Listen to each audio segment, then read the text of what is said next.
Explore some of the world's biggest sports events through the eyes of those who were there. The Olympics, the World Cup, the Daytona 500. Experience the energy and excitement with the inside look at sports events. Learn about the athletes, coaches, fans, and media involved in these exciting events that are watched around the world. Each chapter shares the perspectives of different people involved and narrates their experiences in clear and concise text. Primary source quotes are also included, along with thrilling photographs, fast facts, and sources for further research to extend learning and aid in comprehension. Immerse young readers in the thrill and excitement of the most famous sporting events. Inside Look at Sports Events, a series from Momentum, a narrative nonfiction imprint by The Child's World.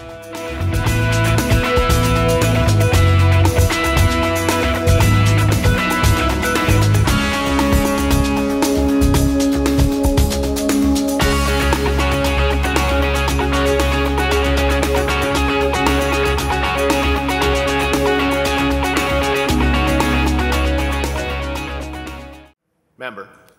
Speaker, along the same lines as the first question, I had an email from a rugby enthusiast. Since moving to Vancouver as a British immigrant, it's been a constant struggle with the Liquor Board for them to allow us to enjoy the same cultural experiences we do back home. The province asked for my taxes, charged a premium for housing and services, and when I asked to be able to drink a beer at 7 a.m. to watch my national sport, as a 34-year-old man with no criminal convictions, I'm told I can't be trusted. This February and March, the Six Nations rugby tournament took place as it did every year. The AGLC in Alberta allowed a 7:30 a.m. service time. All other provinces have good time zone situations. Once again, early drinking requests were denied to BC. This year, the Canadian team takes on Ireland in their first game. That kickoff time is before 9 a.m., so no drinking. Several of the games are before 9 a.m., so once again, our culture, which is the same as yours, our national sport, a pint, some cheering, and some good sportsmanship is once again restricted. I'm sick of hearing the laws are changing, they don't seem to be. I've asked for logical reasons why drinking cannot be allowed at 7 a.m. with the correct process in place for these special events. I've not been given one decent answer as to why logically and ethically this cannot take place. My question to the Minister is quite straightforward. Under this Act, would it be possible for the Liquor Board to authorize for special cultural events licenses that would permit serving on the time zone of the place where the event is taking place? In particular, the upcoming Rugby Sevens tournament is a great example, but also football, as we know it, soccer is a great example of that as well.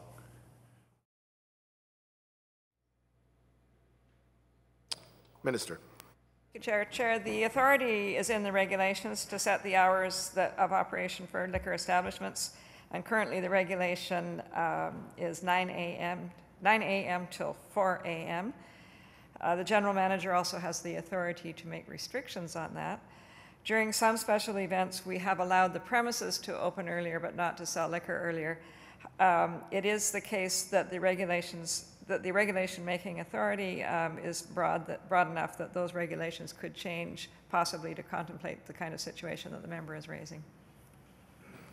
Member. To be clear, then, Honourable Chair, this is currently contained in the current regulations that will be imported into this Act, and there wouldn't be an amendment to this Act to permit this kind of cultural activity to take place outside of those hours.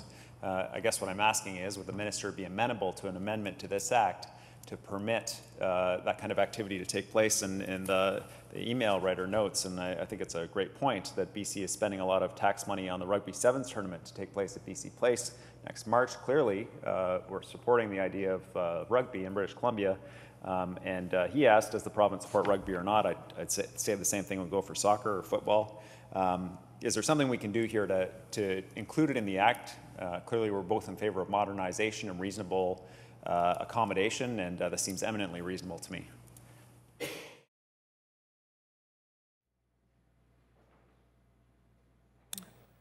Minister. Thank you, Chair. There is no need to amend the Act because the regulation-making authority does provide the authority that the member is seeking. Member. Chair, so then rugby fans should direct their correspondence, I take it, to the Minister to amend that regulation to allow them to enjoy their national sport at 7 in the morning, perhaps with a pint.